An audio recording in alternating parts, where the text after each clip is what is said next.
início. Na bênção do Deus seu Salvador.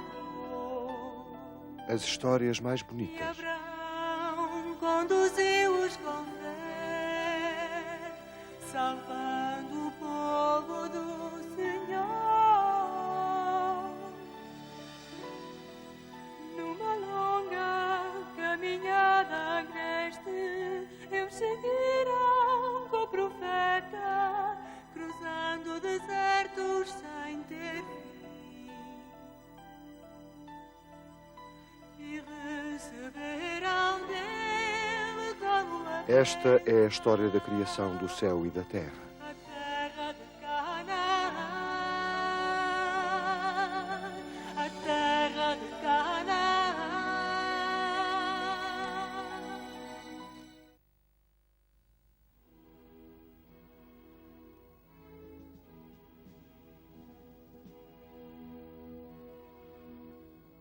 De Abraão nasceu Isaac, e de Isaac nasceu Jacob.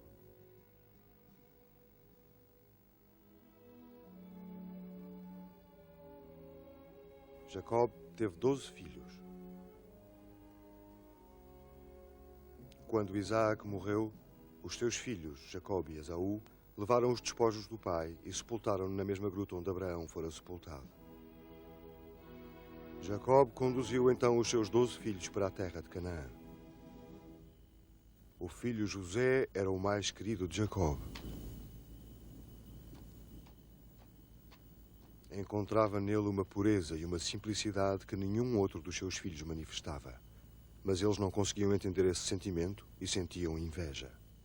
Não, o sol, a lua, as estrelas.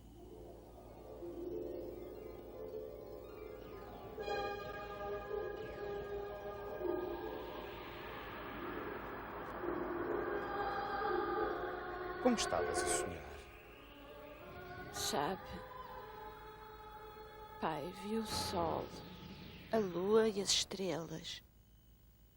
Por vezes o Senhor comunica conosco através dos sonhos.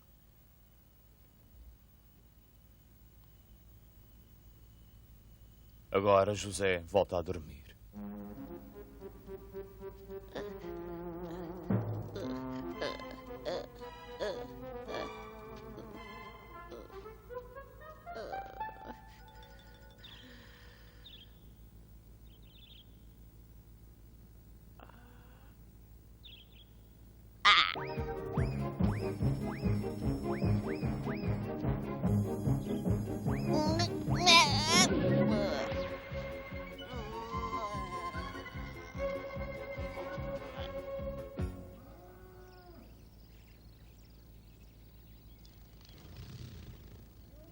Piu-piu, toma o jantar. Estás com fome? José! Benjamin, queres dar-lhe de comer? Não me vai picar. Não faz mal nenhum. Tenta. Põe a mão assim. Já a fazer-me cócegas. José! Vou já. Que bom! Uma túnica nova! É muito bonita. Viram? Basta pouco para o fazer feliz. Pouco? Deste-lhe o burro melhor, a bolsa de pele melhor e agora a túnica mais bonita. Por que é que dás mais a ele que aos outros filhos? Não quero dar mais a ele do que aos outros 11. Mas o José tem uma alma pura e inocente. Além disso, os outros já estão grandes. É por isso que prefiro o José.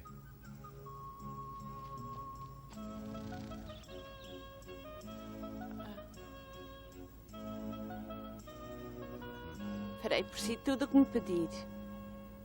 Prometo-lhe. Então. Desde que os teus irmãos foram para longe com os rebanhos há um mês atrás, não temos tido notícias deles. Irei eu ver o que se passa. Já não sou criança? Não, acho melhor não. Bem, prepara-te para partir.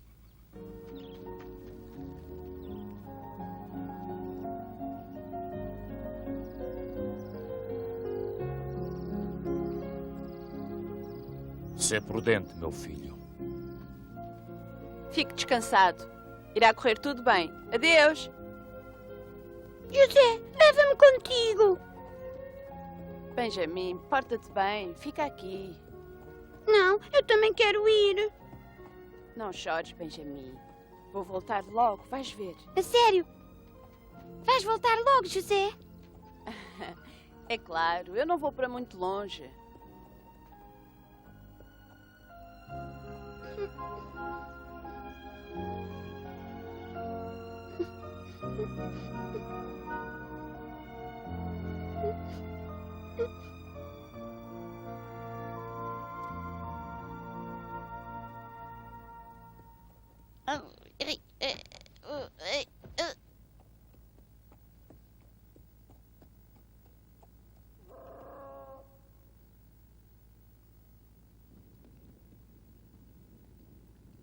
Então, o nosso pai mandou-te saber de nós. Deve ter sido muito cansativo para ti. Não. Acho que a vida que levam aqui é muito mais cansativa. Tens uma túnica muito bonita. Nunca nenhum de nós teve uma túnica tão bonita. É verdade. Vê-se que é nova. Deve ter sido uma oferta do nosso pai. Foi sempre a alegria dos olhos dele. Por que será que desde que nasceste ele te prefere a todos nós?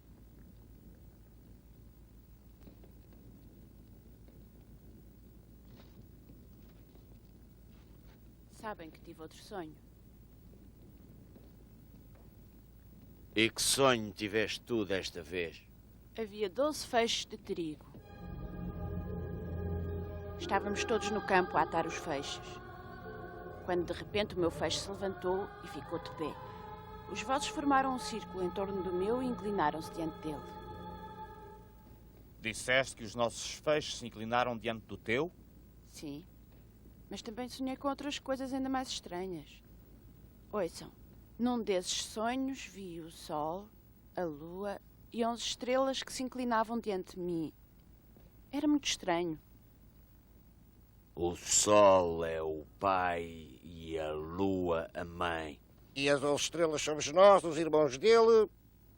E os nossos 11 feixes inclinavam-se diante do teu como diante de um rei. É? Ouve, José. Sim, Simeão. Há tempos eu também tive um sonho. A sério? E com que foi que sonhaste? Um remoinho furioso vinha do deserto e levava as nossas tendas, as nossas ovelhas, os nossos camelos, levava tudo. Isso significa que queres tudo para ti. As ovelhas, os cabelos e tudo o que nos pertence. O quê? Como te atreves a dizer isso? Estou cansado. Tenho tanto sono. Boa noite.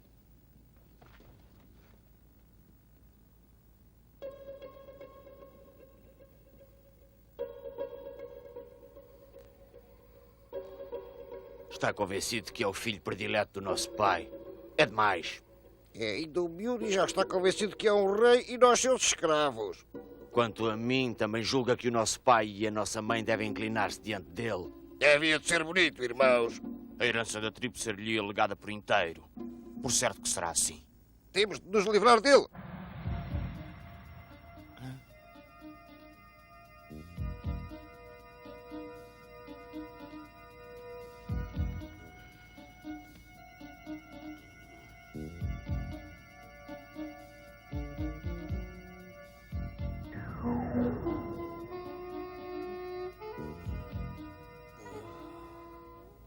Coragem!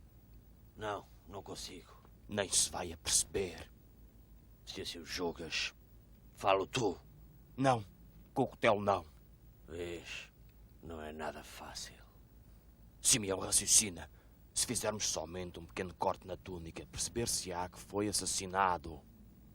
Não, irmãos, não o matemos. Não devemos derramar o seu sangue. O melhor é deitá-lo numa cisterna.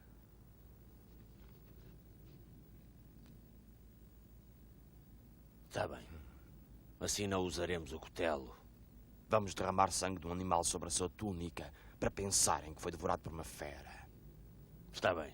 Vamos então tratar disso.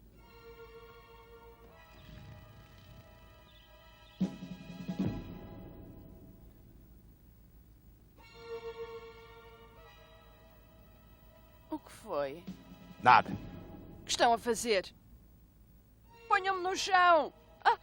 Ah!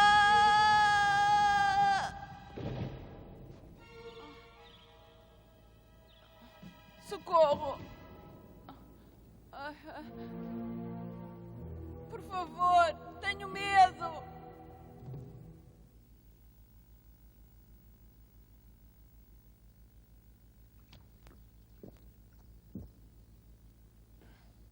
Ei! O que se passa? Hein? Vem aí uma caravana. Para que matá-lo? Vamos vendê-lo àqueles ismaelitas. Ganharemos alguma coisa e não lhe faremos mal. Enfim, sempre é nosso irmão.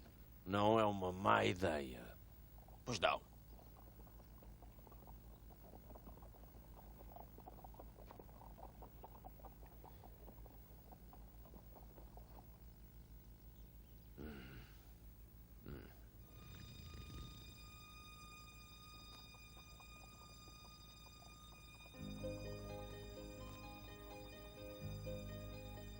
Viram? Conseguimos livrar-nos dele e ainda por cima nos pagaram. Isto é que foi um bom negócio. Tens razão.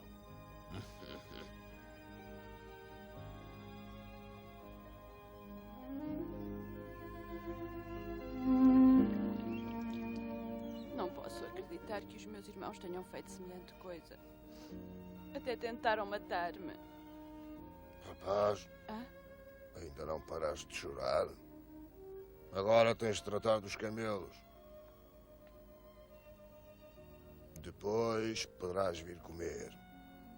Obrigado.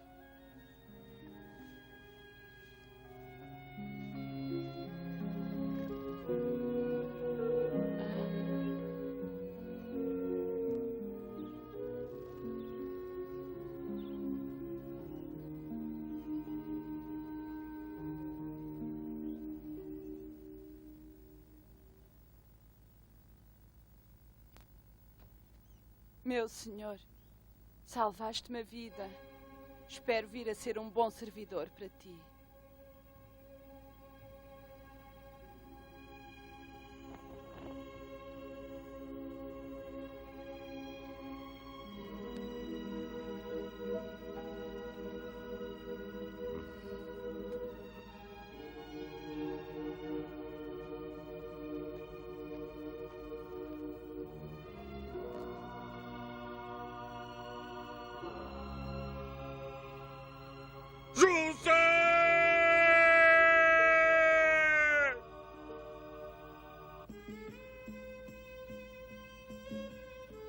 Venham, senhores! Temos uma lancha Quanto é que custa esta pulseira?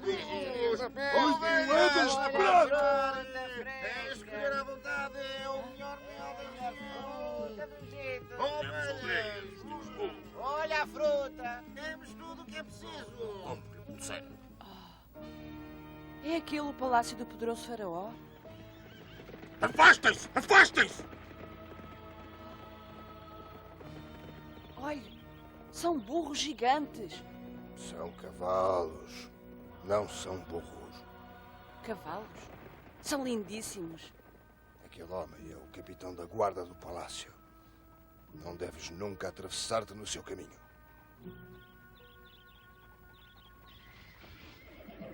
Nunca vi um pássaro tão estranho como esse. Por quanto me vendes, velho? Para dizer a verdade, o pássaro pertence a este rapaz. Eles nunca se separam. A sério? Então vende-me o pássaro e o rapaz, está bem? Como te chamas?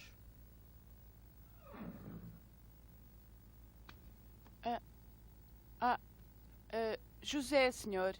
José, a partir deste momento serás o tratador desse animal. Anda.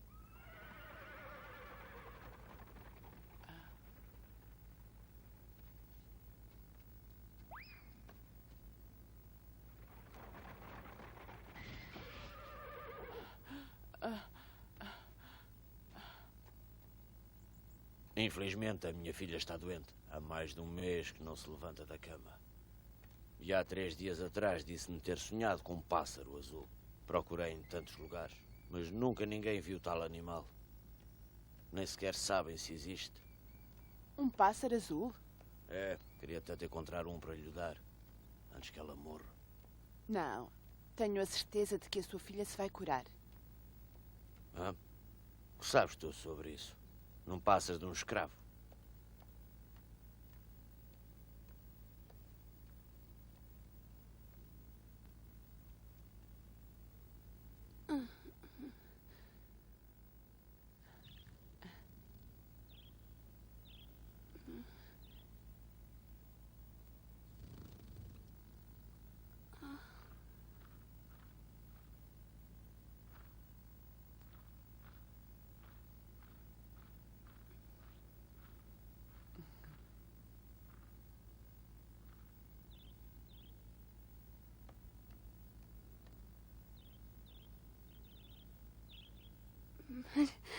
Chegaste.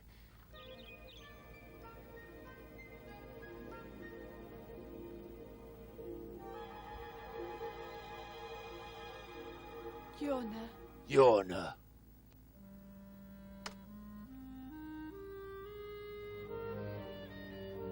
Depois de prever a cura da filha do Potifar, José permaneceu na casa do capitão da guarda do palácio. Passaram assim 10 anos. Mandem esses vagabundos embora antes que os mande chicotear. Potifar, ouvi dizer que conhece uma pessoa que sabe explicar o significado dos sonhos. Sim, senhor. Um escravo de seu nome José. Trá-lo à minha presença.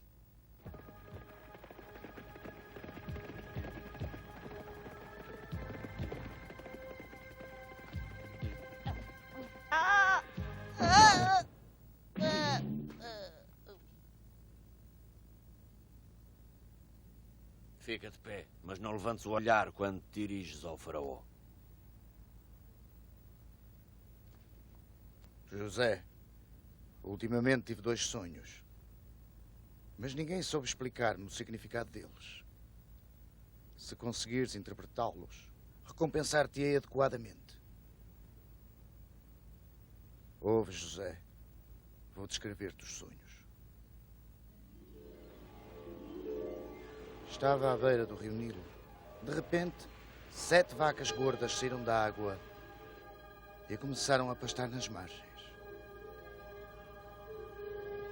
Depois, 7 vacas feias e magras saíram da água, aproximaram-se das 7 vacas gordas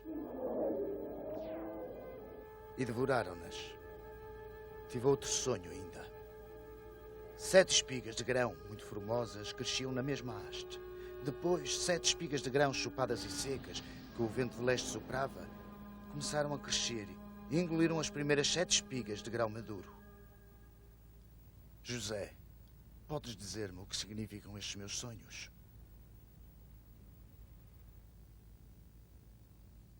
São mensagens do Deus do céu e da terra, do verdadeiro Deus, diferente dos deuses de pedra que vós adorais. Ele manifestou-lhe o seu desejo. Estás a falar de um Deus mais poderoso que os deuses do Egito? Os deuses do Egito não passam de estátuas de pedra, de bronze ou de ouro. O meu Deus é o verdadeiro Deus, Criador e Senhor de todas as coisas. Pequeno escravo imprudente! Como te atreves a falar desse modo dos nossos deuses? Estou atormentado pelos meus sonhos. Quero entender o significado deles. Diz-me o que pensas, José. As 7 vacas gordas e as 7 formosas espigas de grão anunciam 7 anos de fartura. Muito bem, 7 anos de abundância. Mas as 7 vacas magras e as 7 espigas de grão vazias e secas significam que se seguirão 7 anos de esterilidade. Carestia e fome. Durante 7 anos. Esta nação é poderosa, mas a chegada inesperada da carestia poderá destruí-la, senhor. O quê? A nossa nação destruída? O escravo usa palavras ofensivas. José, o que estás a dizer? O Egito é forte. E o nosso faraó também. Como te atreves a dizer isso, José? José, o faraó deseja confiar nas suas palavras. Amo o meu povo e, como seu soberano, tenho o dever de o proteger. Não posso pôr em risco o futuro dele. Esperem por uma decisão minha.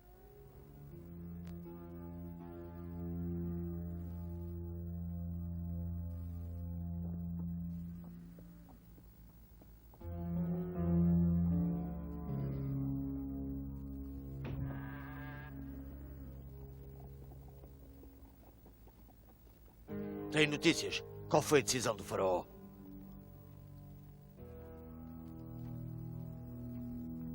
José, Senhor?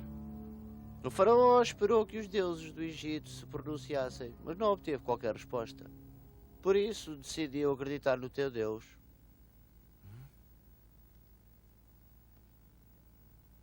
O faraó nomeia-te responsável pelo trigo do reino.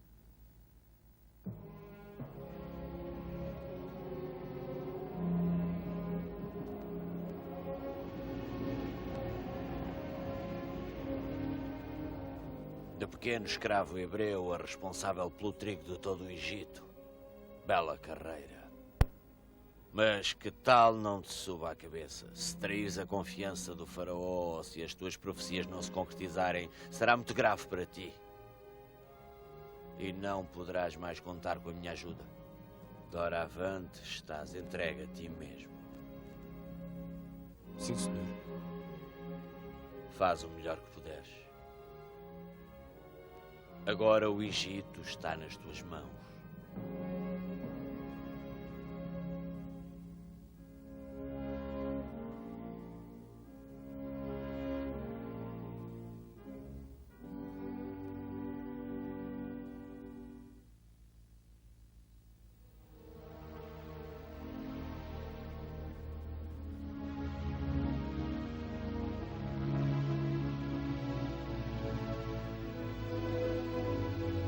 Os acontecimentos desta narrativa estão escritos na Bíblia, livro de Gênesis, nos capítulos 37, 39 e 41. Se quiserem saber mais, a vida de José, uma aventura fascinante que a Bíblia narrou usando a linguagem da lenda e da história. Uma história que decorreu provavelmente entre o ano de 1700 e o ano de 1600 antes do nascimento de Jesus.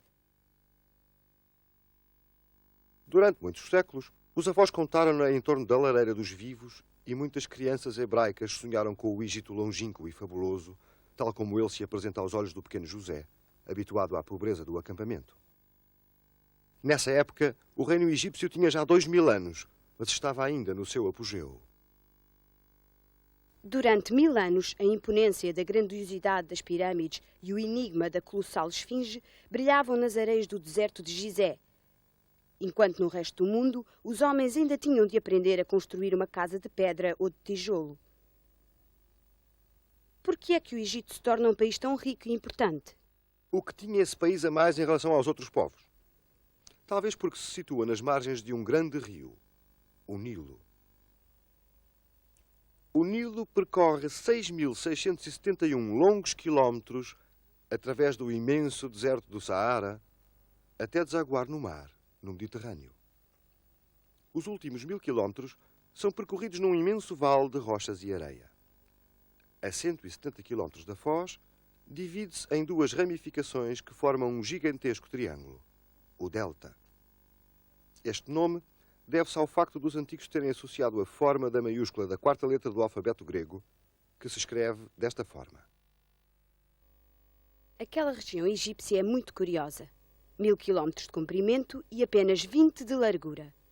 Uma tira no deserto fecundada 2 vezes por ano pelas inundações do Nilo.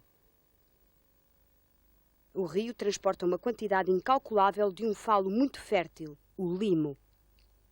Com o passar dos séculos, os habitantes deste território desértico conseguiram obter uma parte da terra cultivável que compreendia naturalmente a região fértil do delta, perfazendo 34.000 quilómetros quadrados, onde produziam essencialmente trigo para o pão, milho, cevada utilizada no fabrico da cerveja, que era então a bebida nacional, cebolas, alhos, alfaces, tâmaras e forragem para os animais.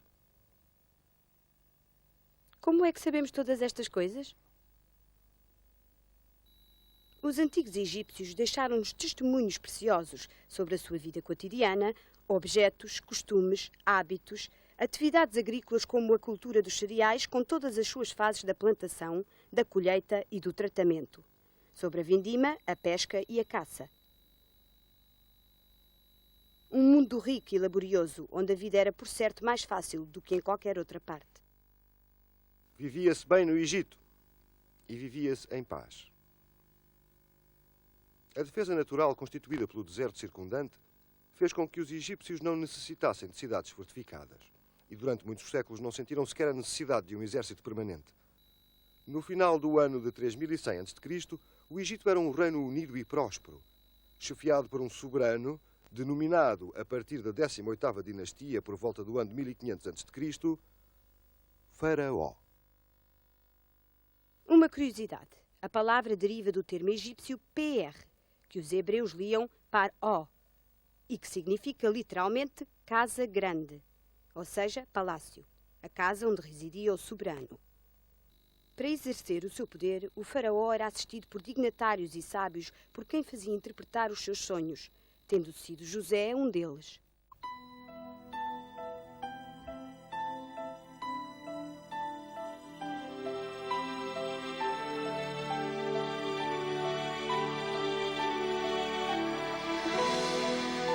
Eram homens oprimidos e desesperados, com esperança na bênção do Deus seu Salvador. E Abraão conduziu-os com fé, salvando o povo do